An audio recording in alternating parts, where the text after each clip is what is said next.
نحمده ونستعينه ونستغفره ونعوذ بالله من شرور أنفسنا ومن سيئات أعمالنا. من يهده الله فلا مضل له ومن يضلل فلا هادي له. وأشهد أن لا إله إلا الله وحده لا شريك له وأشهد أن محمدا عبده ورسوله. يا أيها الذين آمنوا اتقوا الله حق تقاته ولا تموتن إلا وأنتم مسلمون. يا أيها الناس اتقوا ربكم الذي خلقكم من نفس واحدة وخلق منها زوجها وبث منهما رجالا كثيرا ونساء واتقوا الله الذي تساءلون به والأرحام إن الله كان عليكم رقيبا. يا أيها الذين آمنوا اتقوا الله وقولوا قولا سديدا يصلح لكم أعمالكم ويغفر لكم ذنوبكم ومن يطع الله ورسوله فقد فاز فوزا عظيما.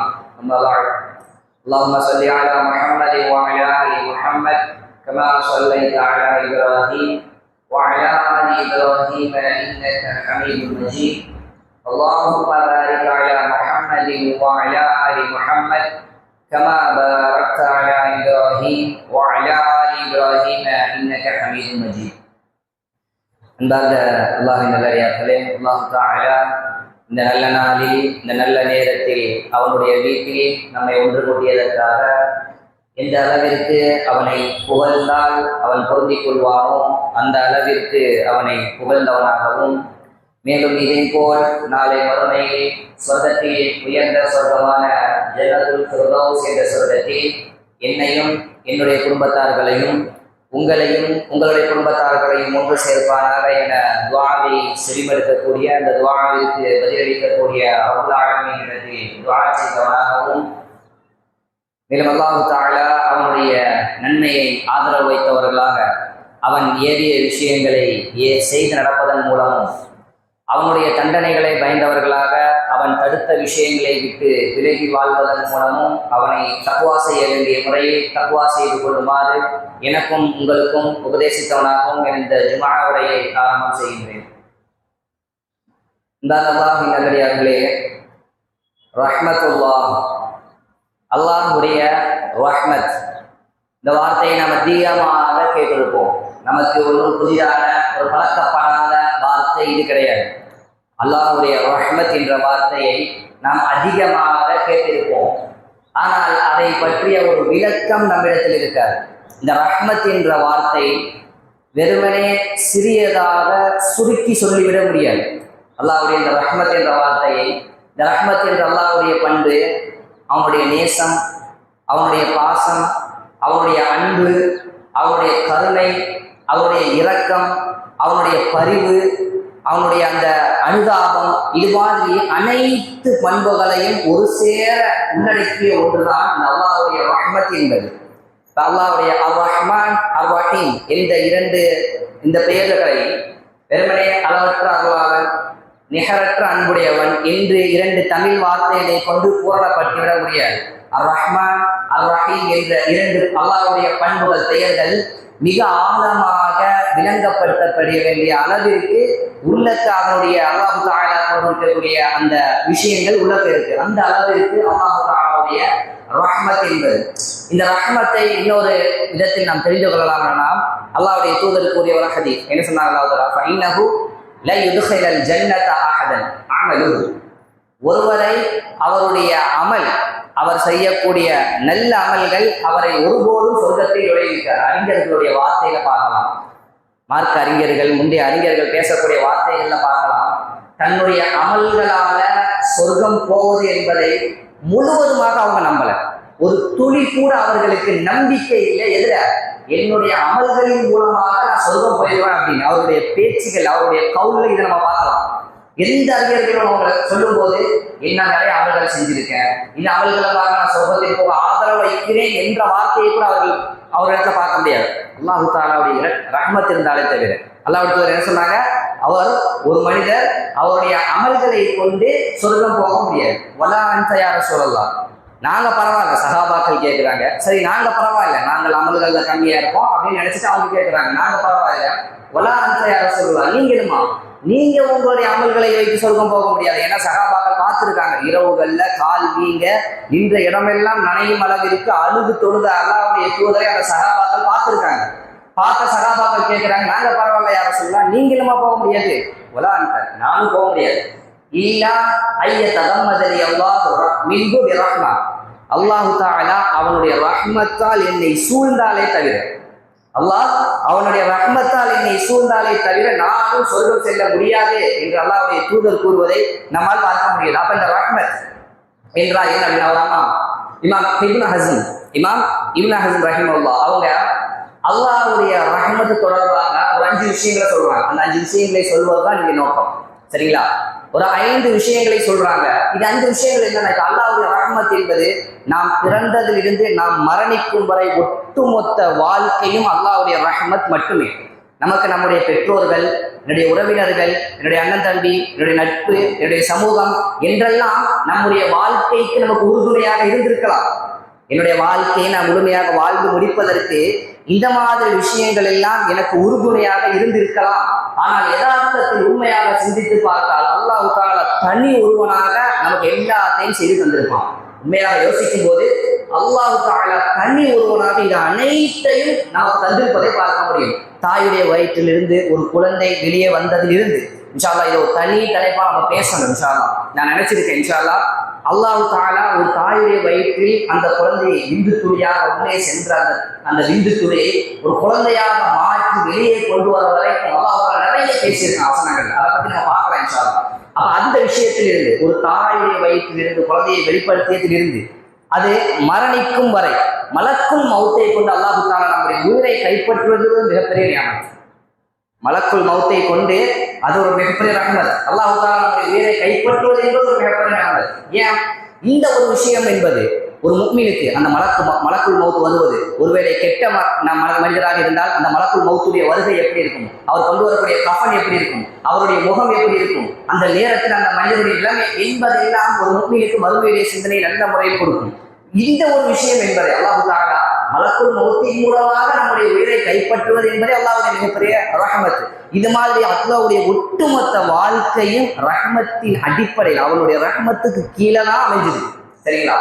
ஆனால் இந்த இமாம் இங்கு சொல்லக்கூடிய இந்த 5 ரஹ்மத் என்பதை இது இல்லை, இந்த விஷயங்கள் அல்ல. இந்த இமாம் இந்த 5 விஷயங்களை சொல்லிட்டு அவங்க சொல்றாங்க, அல்லாஹ் தஆலா இந்த 5 விஷயங்களையும் ஒரு முஸ்லிமுக்கு கொடுத்திருக்க, இதையும் தாண்டி ஒரு நரகத்துக்கு போறான்னா அல்லாஹ் தஆலா இந்த 5 விஷயங்களையும் முஸ்லிம் சமுதாயத்திற்கு கொடுத்திருக்க, இதையும் தாண்டி ஒரு நரகத்துக்கு போறான்னா அவன் அழிந்து போக தகுதி உள்ளவன் தான் அப்படின்னு. அதாவது இந்த 5 விஷயங்கள் என்பது நமக்கு தெரியாத விஷயங்கள் அல்ல. நான் சொல்லக்கூடிய வசனங்களோ ஹதீஸ்களோ நான் கேள்விப்படாத புதிய விஷயங்கள் அல்ல. ஆனால் நாம் இதுவரை பார்த்த வடிவம் வேற மாதிரி இருந்திருக்கும். இந்த அறிஞர் இதை இந்த வடிவிலையும் பார்க்கலாம் அப்படின்ற ஒரு புதுமையான வடிவத்தை காட்டுவாங்க. நம்ம வேற ஒரு வழியில அதை பார்த்துருக்கோம்.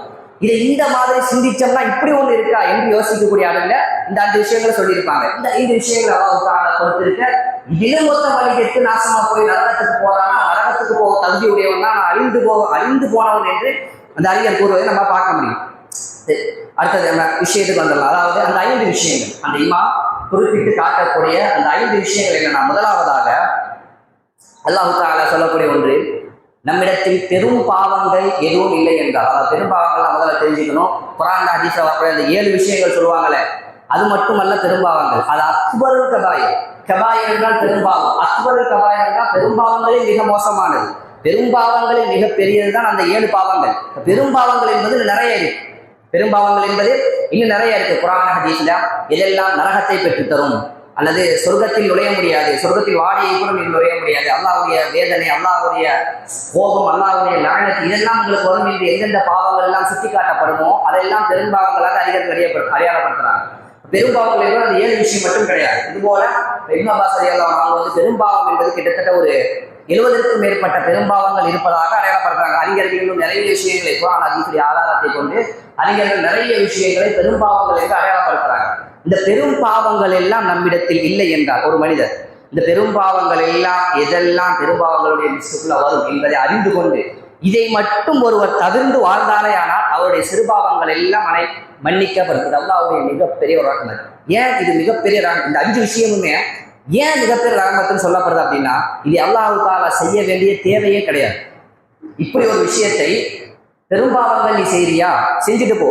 சிறிய பாவங்களை அதற்காக அல்லாஹ் தஆலா மன்னிக்க வேண்டிய எந்த தேவையும் கிடையாது. அல்லாஹ் தஆலா அந்த இடத்துல மன்னிப்பதற்கான காரணம் என்ன தெரியுமா? உன்னை எப்பாடுபட்டாவது நரகத்திலிருந்து பாதுகாத்து சொர்க்கத்திற்குள் கூட்டிட்டு போயிடணும். இது மட்டும்தான் நோக்கம். அல்லாஹ் தஆலா இந்த 5 ரஹ்மத்துகள்லையுமே அல்லாஹ் தஆலா இதை மனிதர்களுக்கு முஸ்லிம்களுக்கு ஆக்கி இருப்பதற்கான காரணம் இது. அல்லாஹ் தஆலா இப்ப மனிதனுடைய பிறப்பிலிருந்து இறப்பு வரை அவனுக்கு தேவையான விஷயங்களை முழுவதையும் செய்து கொடுப்பது அல்லாஹ் தஆலா தான். அதை கூட செய்வதற்கு அவன் ஆட்சியாளன், அவன் இறைவன், நாம் அவனுடைய அடியார்கள், அவனுடைய ஆட்சிக்கு கீழ் வாழக்கூடிய மக்கள் என்கின்ற அடிப்படையில் அவன் அதை நம்மளுக்கு தர்றான். இது அவனுடைய ஹக்கு என்கின்ற அடிப்படையில் கூட சொல்லலாம். மற்ற விஷயங்களை கூட அவன் இறைவன், நம் அடியார்கள், அவன் தர்றான் என்ற அடிப்படையில் சொல்லிடலாம். ஆனா இந்த விஷயம் இருக்குதானே, நீங்கள் பெரும்பாவங்கள் செய்யாமல் இருந்தால் உங்களுடைய சிறுபாவங்களை எல்லாம் நான் மன்னிச்சிடுறேன், இது அல்லாஹ் தஆலா செய்ய வேண்டிய தேவையே கிடையாது.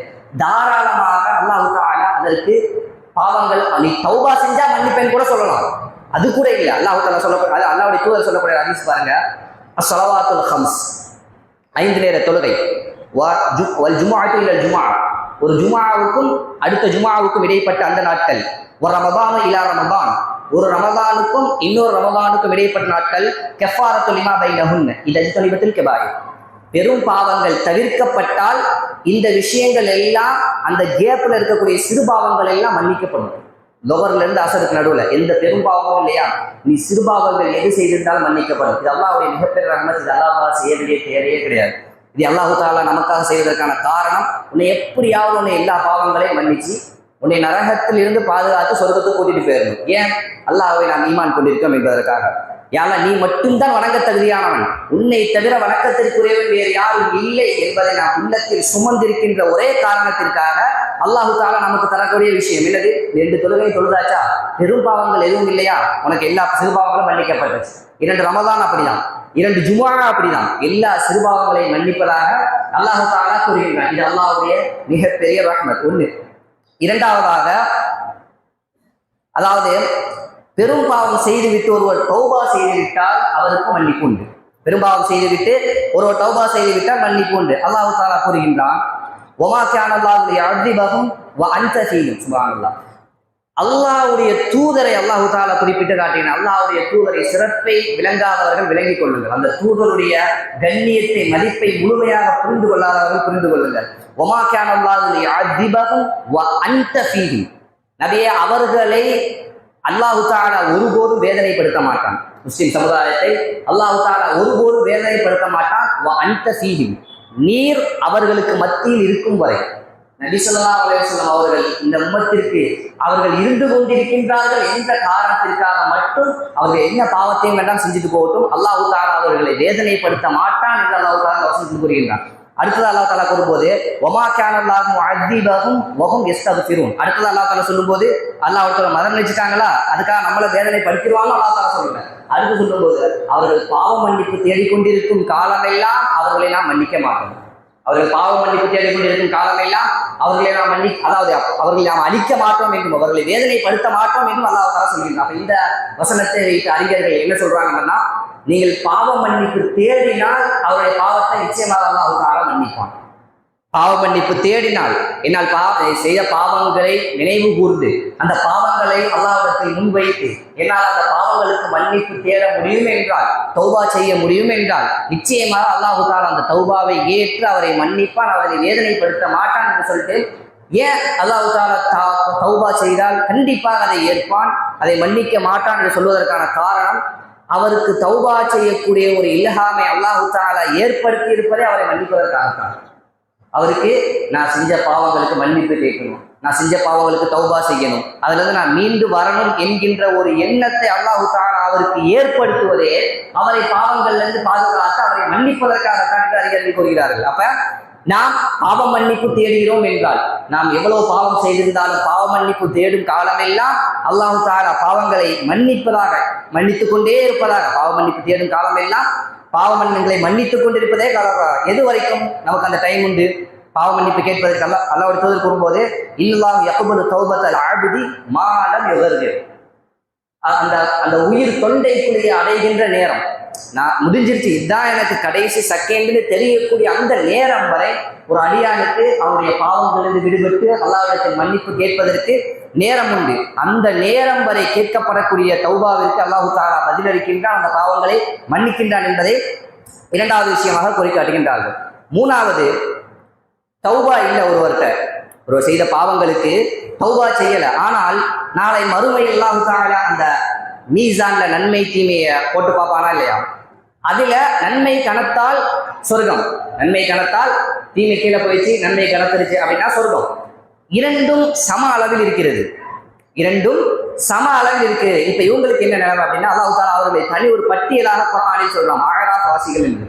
அவர்களை அஅராஃப் வாசிகள், அல்லாஹ் தஆலா சொர்க்கவாதிகளுக்கு சொர்க்கத்தையும் நரகவாதிகளுக்கு நரகத்தையும் கொடுத்த பிறகு இந்த அஅராஃப் வாசிகள் ரெண்டுக்கு இடைப்பட்ட நிலைமையில அவங்க இருந்துட்டு இருப்பாங்க, அங்கிட்டு இல்லாம எங்கிட்டு இல்லாம ரெண்டுக்கும் நடுப்பட்ட நிலைமையில அவங்க இருந்துட்டு இருப்பாங்க. அல்லாஹ் தஆலா அதை கூறும்போது வபைனஹுமா ஹிஜாபுன், அவர்களுக்கு மத்தியில் திரை இருக்கும். அந்த அஅராஃப் வாசிகள் ரிஜால், அதில் சில மனிதர்கள் இருப்பார்கள். யஅரிஃபூன குல்லம் பிஸிமாஇஹிம், அவர்களுடைய அந்த அடையாளங்களை கொண்டு அவர்கள் அறியப்படுவார்கள். அவர்களுடைய அடையாளங்களை கொண்டு இவர்களா அஅராஃப் வாசிகள் என்று அவர்கள் தெரிந்து கொள்வார்கள். வநாத வஸ்ஹாபில் ஜன்னா, அவர்கள் சொர்க்கவாதிகளை அழைப்பார்கள், என்ன அன் ஸலாமு அலைக்கும், உங்கள் மீது சாந்தி உண்டாகட்டும் என்று. ஆனால் இது கொஞ்சம் மோசமான நிலைமைதான். அஅராஃப் வாசிகள் அல்லாஹ் தஆலா இவர்களை மன்னித்து விடுவதாகத்தான் அறிஞர்கள் சொல்றாங்க. இவரை இந்த நன்மை தீமை சமமாக இருக்கக்கூடிய இந்த மனிதர்களையும் சொர்க்கத்திற்கு தான் அல்லாஹ் தஆலா அனுப்புவான் என்று சொல்லி இருந்தாலும் இந்த பாவங்கள் நன்மையுடைய அளவிற்கு தௌபா செய்யாத காரணத்தால் அப்படியே இருக்குதுல்ல, இதால் அவர்களுக்கு நரகத்திற்கு அவர்கள் நுழையக்கூடிய ஒரு விஷயம் இல்லாட்டாலும் இவர்களுக்கு கிடைக்கக்கூடிய மிகப்பெரிய தண்டனை ஒண்ணு என்னன்னா, சொர்க்கவாதிகளுடைய நிலையை நாம் இதுக்குள்ள போயிட மாட்டோம். அல்லாஹ் தஆலா சொல்லும் போது லம் யதுகுலூஹா, அவர்கள் சொர்க்கவாதிகளை பார்த்து சலாமுன் அலைக்கும் என்று சொல்றாங்க. லம் யதுகுலூஹா, அவர்கள் அதுக்கு நுழையவில்லை. வஹும் யத்மஊன், அவருடைய உள்ளம் அதை தேடிக்கொண்டே இருக்கு, எப்படியாவது நான் உள்ள போயிட மாட்டேனா அப்படின்னு. ஏன்னா அவர்கள் நன்மைகளை அந்த அளவுக்கு செய்திருக்கனால சொர்க்கத்தை பற்றிய அறிவு அவர்களுக்கு இருக்கும். அந்த சொர்க்கம் எப்படிப்பட்டது, அதில் இருக்கக்கூடியவர்கள் என்னென்ன மாதிரி நன்மைகளை அடைவார்கள் என்ற விஷயங்களை எல்லாம் அவர்கள் தெரிந்திருப்பார்கள். அதையெல்லாம் கண்ணால், இப்ப இந்த பக்கம் சொர்க்கவாதிகள் இருக்காங்க அப்படின்னா அதை கண்ணால் அவர்கள் அனுபவித்துக் கொண்டிருப்பதை பார்த்து கொண்டு அது நமக்கு கிடைக்காம நாம் இங்க இருக்க நின்று கொண்டிருப்பதே ஒரு மிகப்பெரிய வேதனை. சொர்க்கம் ஏன்னா இந்த பக்கம் நரகம் இருக்கு. ஒருவேளை அவர்களுக்கு தெரியாத அல்லாஹ் தஆலா அவர்களை சொர்க்கத்திற்கு அனுப்புவான் என்பது. ஒருவேளை அல்லாஹ் தஆலா நரகத்திற்கு அனுப்பினால் இந்த இன்பங்கள் எதுவும் எனக்கு கிடைக்காது, இந்த இன்பங்கள் எதுவும் எனக்கு கிடைக்காது. அந்த மனிதர்கள் சொர்க்கத்தில் அந்த இன்பங்களை அனுபவித்துக் கொண்டிருப்பதை பார்த்து கொண்டு நம்முடைய முடிவு என்னன்னு தெரியாமல் நின்று கொண்டிருப்பதே ஒரு மிகப்பெரிய வேதனை. அதே மாதிரி அல்லாஹ் தஆலா அடுத்ததாக இதா சுரிஃபத் அபுசாருஹும் தில்கா அஸ்ஹாபின்னார், நரகவாதிகளின் பக்கம் அவர்களுடைய பார்வை திருப்பப்படும் போது, சொர்க்கவாதிகளை பார்த்துட்டு அடுத்ததாக நரகவாதிகள் பக்கம் அவர்கள் பார்க்க திருப்பப்படுது. அவர்கள் சொல்வார்கள், காலு ரப்பனா லா தஜஅல்னா மஅல் கௌமி ஸாலிமீன், யா அல்லாஹ் என்னுடைய ரப்பே இந்த அநியாயக்காரை சமுதாயத்தோடு என்னை சேர்த்து விடாத. ஏன்னா அங்க நரகத்துடைய வேதனையை அவர்கள் பார்க்கறாங்க. இதுவும் அதை விட மிகப்பெரிய வேதனை. நரகத்தில் போட்டு அந்த வேதனையை அனுபவிக்கும் போது என்ன மாதிரி ஒரு வேதனை இருக்குமோ கிட்டத்தட்ட அதே மாதிரி ஒரு வேதனையை அதை பார்க்கும் போது ஒன்றும் இல்லை, சின்னதா இப்ப யாராவது ஒரு ஆள் கண் முன்னாடி ஒரு சின்னதா ஒரு அடிபட்டுருச்சு, கை உடைஞ்சிருச்சு, இல்ல கையில ஒரு வண்டி ஏறிடுச்சு, இதை நம்ம கண்ணால பார்த்துட்டு இருக்கோம். நம்மளுடைய நிலைப்பாடு எப்படி இருக்கும், நம்மளுக்கு அந்த வேதனை தான் கிடையாது, ஜஸ்ட் பார்த்துட்டு இருக்கோம் பக்கத்துல இருந்து. ஒரு மோசமான ஒரு நிலையில ஒரு ஆள் அடிபட்டு இருக்காரு, கதறிக்கிட்டு இருக்காரு, கத்திக்கிட்டு இருக்காரு, அவருடைய கத்தலை கேட்க முடியல என்ற நிலைமையில இருக்கும். சரிங்களா? அவரை பார்க்கும்போது நம்மளுடைய நிலைமை எப்படி இருக்கும், நம்மளுடைய உள்ளம் அவரை பார்க்கும்போது எப்படி இருக்கும்? அதை விட மோசமான நிலையில் நரகத்தில் அந்த நரகவாதிகள் வேதனையை அனுபவித்துக் கொண்டிருப்பார்கள். அவருடைய கூச்சல் அந்த அளவிற்கு இருக்கும், அவருடைய சப்தம் அந்த அளவிற்கு மோசமாக இருக்கும். இதை பார்த்து கொண்டிருப்பது ஒரு மனிதனுக்கு மிகப்பெரிய வேதனை. இதை பார்த்து கொண்டிருப்பது ஒரு மனிதனுக்கு மிகப்பெரிய வேதனை. அதான் கபர்ல கிடைக்கக்கூடிய வேதனைகளில் ஆக பெரியது மோசமான மனிதனுக்கு. கபர்ல கிடைக்கக்கூடிய வேதனையிலேயே மோசமான மனிதனுக்கு ஆகப்பெரிய வேதனை காலையிலையும் சாயங்காலமும் அவன் கபர்ல, அதாவது நரகத்துல எந்த இடத்துல இருப்பாங்கிறது அவனுக்கு காட்டப்பட்டு கொண்டே இருக்கு. அவனுக்கு நரகத்தை எங்க போற அப்படிங்கிறது நாளை மறுமையில எழுப்பப்படும் வரை காலையிலும் மாலையிலும் அவனுக்கு காட்டப்பட்டு கொண்டே இருக்கு. இது ஆகப்பெரும் மோசமான வேதனை. அவனுக்கு கபர்ல அவனுக்கு மலக்குமார்கள் மூலமாக கிடைக்கப்படுகின்ற வேதனையை விட இந்த இடத்த காலையிலே சாயந்தரத்தையும் பார்த்துக்கிட்டு இருக்கிறது இருக்குதானே ஆக பெரும் மோசமான வேதனை அது. அப்ப அந்த வேதனையை அந்த அகராப் வாசிகள் அந்த இடத்துல அனுபவித்துக் கொண்டிருப்பார்கள். அல்லாஹு தஆலாவுடைய மிகப்பெரிய ரஹ்மத்தும் இந்த இடத்துல நின்னா இவர் ரெண்டுமே சமமாக இருக்கக்கூடிய நேரம், நன்மையும் தீமையும் ரெண்டும் சமமாக இருக்கக்கூடிய நேரம். அல்லாஹு தஆலா நாடினால் ரெண்டுமே சமமாக தானே இருக்கு. அப்ப ஒரு பாவத்தை மட்டும் உனக்கு நான் நன்மையா மாத்திட்டு உன்னை மிச்ச பாவங்களுக்கு எல்லாம் உன்னை நான் தண்டிக்கிறேங்கிற நிலைமைக்கு அல்லாஹு தஆலா வரலாம், தாராளமா வரலாம். அல்லாஹு தஆலா ரெண்டுமே சமமா இருக்கா, அப்ப ஒரு பாவத்தை மட்டும் உனக்கு நான் விட்டுறேன், ஒரு பாவத்தை மட்டும் விட்டுறேன், அல்லது அந்த ஒரு பாவத்தை மட்டும் நன்மையா மாத்திக்கிறேன், மித்த பாவங்களுக்கு எல்லாம் நான் தண்டிக்கிறேன் என்ற நிலைக்கு அல்லாஹு தஆலா அந்த முடிவை எடுப்பதற்கு அவனுக்கு முழு அதிகாரமும் உண்டு. ஆனால் அல்லாஹு தஆலா அந்த நிலைமையிலும் இதை விட இது கனத்தால் மன்னிக்கிறேன் அல்லாஹ் தஆலா சொல்றான். சமமா வரும்போதும் அந்த பாவங்களை மன்னிச்சு அந்த சொர்க்கத்திற்கு அல்லாஹ் தஆலா அந்த நன்மையின் காரணமாக அனுப்புறான் என்றால் இது அல்லாஹ்வுடைய மிகப்பெரிய ரஹ்மத். இதுவும் அல்லாஹ்வுடைய மிகப்பெரிய ரஹ்மத் என்பதை விலகிக் கொள்ள வேண்டும். அடுத்ததாக ஒரு நன்மை செய்தால், ஒரே ஒரு நன்மை செய்யறோம் அப்படின்னு அல்லாஹ் தஆலா சொல்லும்போது, ஒரு பாவம் செய்தால் அதற்கு ஏற்றாற் போல் பாவம் உண்டு, ஒரு பாவம் செய்தால் அதற்கேற்றால் போல் பாவம் உண்டு. ஒரு நன்மை செய்தால் அல்லாஹ் தஆலா குர்ஆன்ல சொல்லும்போது, மஸலுல்லதீன யுன்ஃபிகூன அம்வாலஹும் ஃபீ ஸபீலில்லாஹி கமஸலி ஹப்பத்தின் அன்பதத் சபா ஸனாபில ஃபீ குல்லி சும்பலத்தின் மிஅத்து ஹப்பா.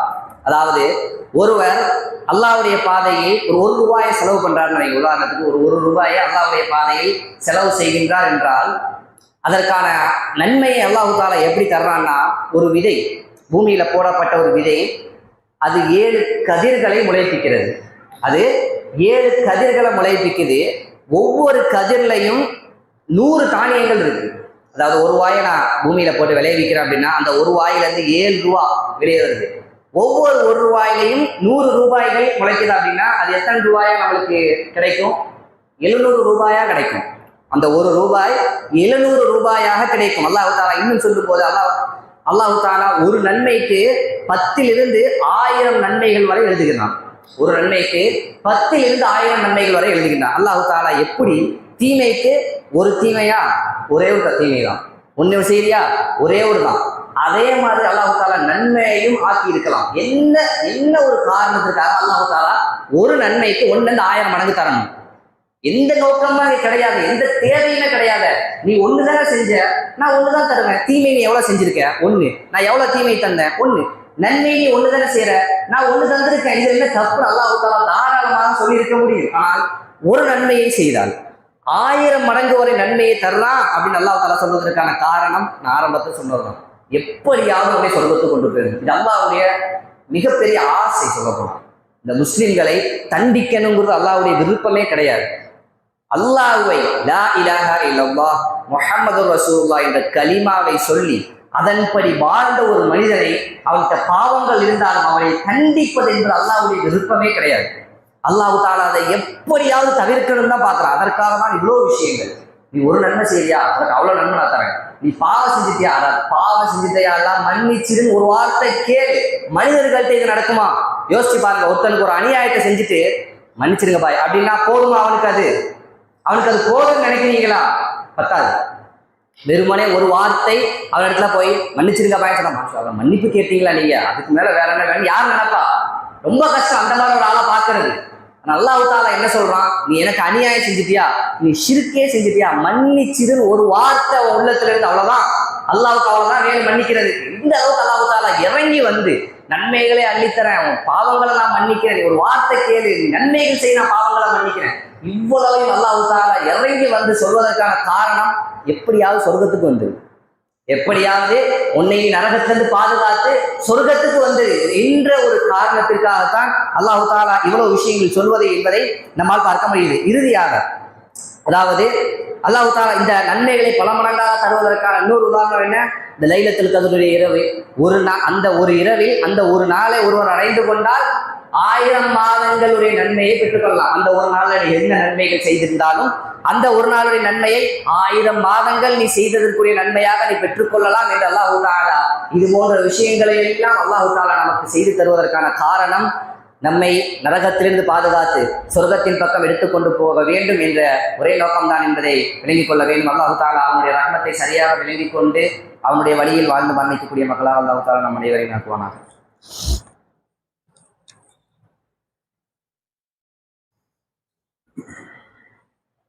அல்ஹம்துலில்லாஹி வஹ்தா ஸலாத்து வஸ்ஸலாமு அலா ரசூலில்லாஹ் அம்மா பஅத். அல்லாஹ்வின் நல்லடியார்களே, இந்த அறிஞர் சொல்லக்கூடிய அல்லாஹ்வுடைய ரஹ்மத் என்று அடையாளப்படுத்தக்கூடிய 4 விஷயங்களை நாம் பார்ப்போம். இறுதியான அந்த ஒரு விஷயம் இருக்குதானே, ஒவ்வொரு முஸ்லீமும் ஒவ்வொரு முஃமினும் இந்த ஒரு விஷயத்தை நம்பிதான் அவனுடைய வாழ்க்கையே போய்கிட்டு இருக்கு. இந்த ஒரு விஷயத்தை, ஒரு உண்மையான மறுமையை ஆதரவு வைக்கக்கூடிய ஒரு முஃமினுக்கு இந்த ஒரு ஹதீஸ் மட்டும் கிடைக்கவில்லை என்றால், இந்த ஒரு செய்தி மட்டும் கிடைக்கவில்லை என்றால், ஒரு இரவை அவனால் நிம்மதியாக கழிக்க முடியாது. இந்த ஒரு விஷயத்தை, அடிப்படையான இந்த ஒரு விஷயத்தை நம்பிக்கையாக வைத்துதான் அவனுடைய காலங்கள் சரி பரவாயில்லை, ரொம்ப மோசமா இல்லை என்ற அடிப்படையில அவன் தன்னுடைய வாழ்க்கையை கழித்துக் கொண்டிருப்பது இந்த ஒரு விஷயத்தை அடிப்படையாக கொண்டுதான். என்ன அல்லாஹ்வுடைய தூதர் கூறினார்கள், மன் மாதா அல தௌஹீத் தஹலல் ஜன்னா. யார் தௌஹீதின் அடிப்படையில் மரணிக்கிறாரோ, இணை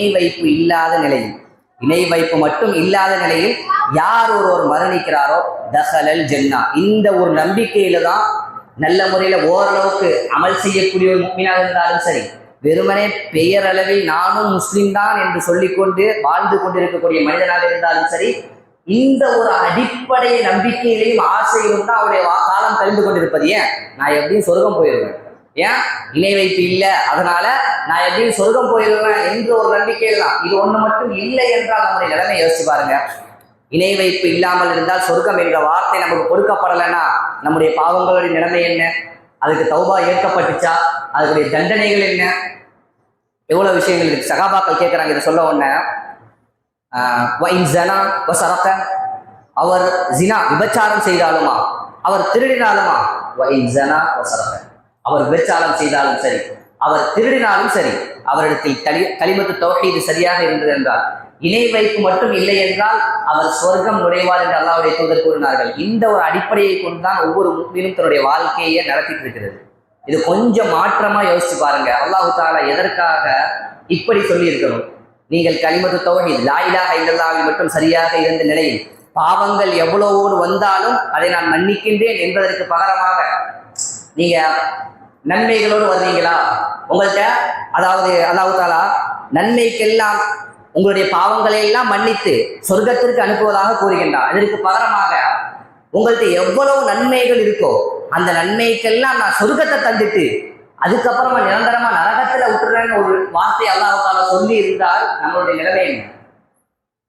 எப்படி அல்லாஹ் தஆலா உங்களுடைய நன்மைகள் எல்லாம் எவ்வளவு இருந்தாலும் அதையெல்லாம் நான் மன்னிச்சு, அந்த அதாவது பாவங்கள் எல்லாம் எவ்வளவு இருந்தாலும் மன்னிச்சு அந்த நன்மைக்காக நான் சொர்க்கத்திற்கு அனுப்புறேன் என்று சொல்லக்கூடிய அல்லாஹ் தஆலா அதை அப்படியே மாற்றமா உங்களுடைய நன்மைகள்லாம் இருக்குல்ல, அந்த நன்மைகளுக்கெல்லாம் 1000 வருஷமோ 1,00,000 வருஷமோ ஏன் கோடி வருடம் கூட உங்களுக்கு நான் சொர்க்கத்தை தர்றேன், சொர்க்கத்தில் இன்பம் அனுபவிங்க, ஆனால் அதற்கு பிறகாக நிரந்தரமாக நரகத்தில் உங்களுடைய பாவத்திற்கு காரணமாக நீங்கள் கிடப்பீர்கள் என்று சொல்லி இருந்தால் நம்மளுடைய நிலைப்பாடு என்ன? அப்ப நிரந்தரமான சொர்க்கத்திற்கு அல்லாஹ் தஆலா என்னதான் அப்ப வழி அப்படின்னு கேட்டா, நீ பாவமே செய்யாம வந்திருந்தா நான் சொர்க்கத்தை தர்றேன், நிரந்தர சொர்க்கத்தை அப்படின்னு சொல்லியிருந்தானா? இது அல்லாஹ்வால சொல்ல முடியாதா?